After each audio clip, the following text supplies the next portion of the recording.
think the old understanding of God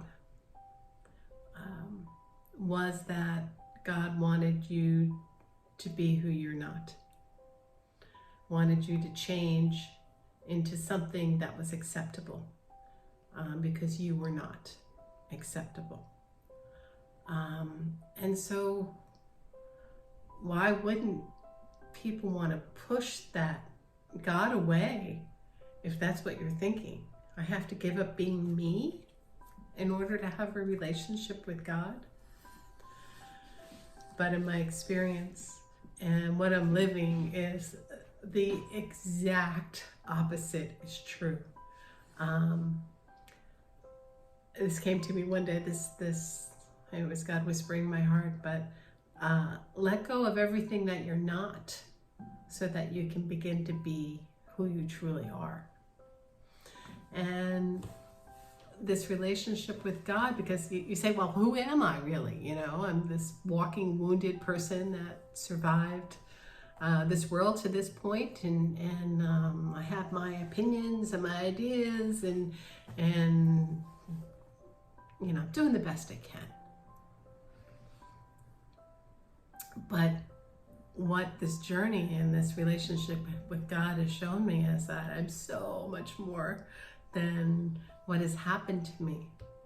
I just am worthy. I am loved. I am accepted. That this is one of those, why would I want a relationship with God? This unconditional love. It's, you know, in case you haven't had this problem, I really had a problem trying to find it in the world. And we've come as close to unconditionally loving each other as I've been able to experience in this lifetime.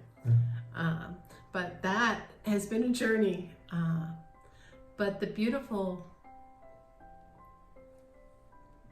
moment when you're with God, in front of God, heart to heart with God, is, oh, you just love me?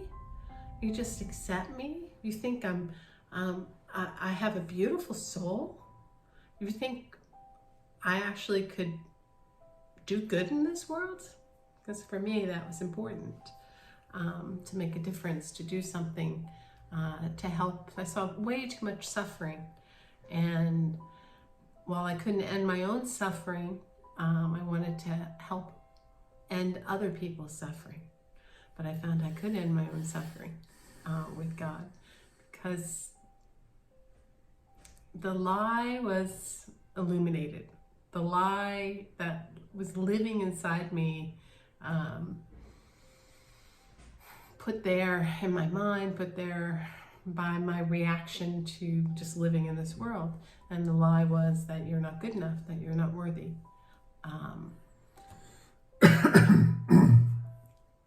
But to come to this point in my life and say, I am God's daughter. I am, in my essence, everything that God is lives within me. And so I can always, in each situation, as I go through my day, I can always now, like, that bridge has been built. So I immediately know what I'm connected to, who I am and what I'm connected to. And I can make a choice. Oh, I can act from a lower vibration, I can react in jealousy or anger, or I can choose to be my most authentic self, the one that isn't triggered and needs to be angry or fearful, but just knows that I am love, peace, and joy at my center, and I can make a choice based on that instead. So that changes how you live every day. You know, it really makes a difference. And when you can start to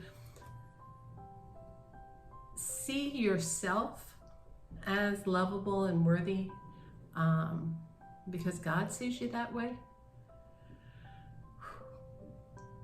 God doesn't want you to be anything else. And you were created perfectly. And the expression of who you are each of us is a beautiful, unique, I like to think of it as a spectrum of light, or a spectrum of light and sound vibration. And we're each unique in that. And so I'm going to shine my light in the world. And I know you're going to shine my light. This little light of mine. I'm going to let it shine. So you have that same opportunity to know who you are, to see that, oh, I am this great, divine, spiritual being here. What a gift it is to be connected to this, to be aware now that I'm connected to it. Because the truth is, we've always been connected to it our whole life, even when we were lost in the dark and we didn't know. But now we're awakened to, oh, this new understanding of God. Oh, it's always with me. It's part of me. I'm in you as you are in me. And that's freedom. You know, that's really freedom.